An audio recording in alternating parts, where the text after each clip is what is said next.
some great wins in terms of medical research, and you have the impression that perhaps we're almost there. But unfortunately, that's not true.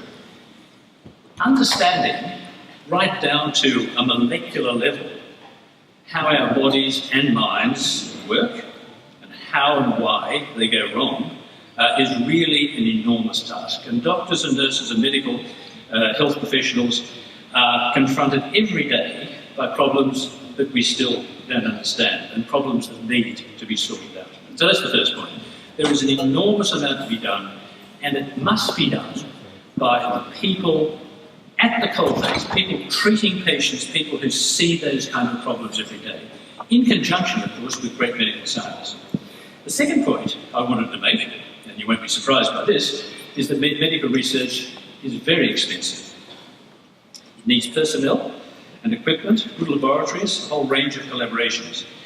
And so, as the Foundation faces the problem of investing in this research, we need friends and supporters. Now, we're very fortunate to have a great board of directors and a wonderful management group led by our CEO, Peter Christopher, and our Executive Director for Fundraising, Virginia Vekas, who work very hard and very long and with great intelligence and relentless persistence to try and achieve our aims. And I would like to really thank them so much for all the work they do.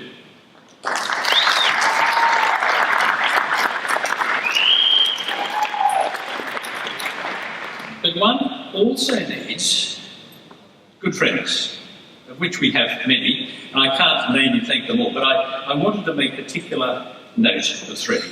First, the St George Bank has been our first great supporter, really absolutely critical to our foundation. Critical to our formation in the first place and to our success, and they remain our foundation partners. Indeed, I endorse that. A second great friend who's here tonight is Mr. Nick Lavaris, who was the federal Liberal Party member for Barson until the recent election.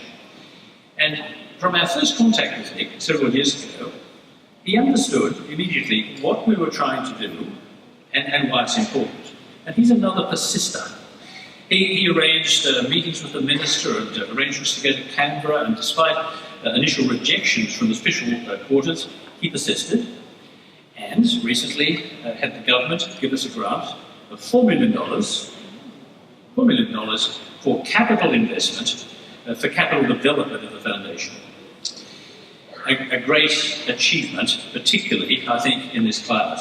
Now, that money is going to be used to fund the infrastructure for a major research initiative, which centred around a topic called the microbiota. And it's a topic that is not appropriate to go into at dinner tonight. But it's also the very special interest of our new and very excellent Professor of Medicine, and it links with a number of ongoing research projects in the hospital. So I hardly need to say that $4 million capital investment is a fantastic help. And tonight I'd like publicly to thank Nick Lavaris for his continuing and great.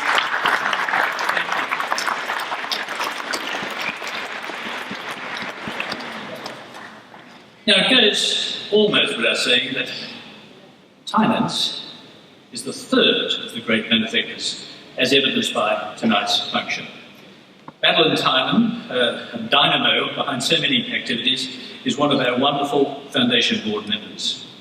And when she and her mum, Annette, and the whole family were so greatly saddened by the death of Michael Tynan, a true patriarch of the family and the business that he created 50 years ago, they wanted to honour his life and work, as you've heard tonight, and in line with his own ethos, they looked to something that would also be beneficial to the community in which Michael had lived and worked. And so, with lots of hard work, two great events were planned and have now been executed. First, the Michael Tynan Memorial Challenge Walk from Wollongong to Cogra, as you heard from Mark Speakman, and now this wonderful Tynan Motors 50th Anniversary Charity Ball.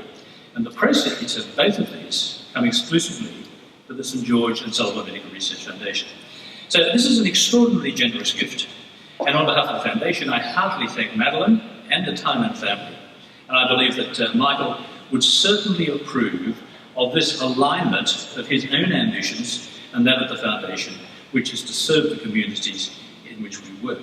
So, to conclude, our hospitals are ready to become major national and international centres of clinically relevant medical research. And our communities deserve nothing less. These exist in other parts of Sydney, and in fact, St George is the only major teaching hospital which doesn't have its own research institute. We want to correct that. We have in place a long-term research development plan. We have a foundation and a scientific advisory committee to guide it. We have the clinical resources to support it, and we have the key research personnel to lead it. So, we just need money to give it life. And I'd like to thank you in advance very much for your generosity and for being here tonight. Thank you indeed.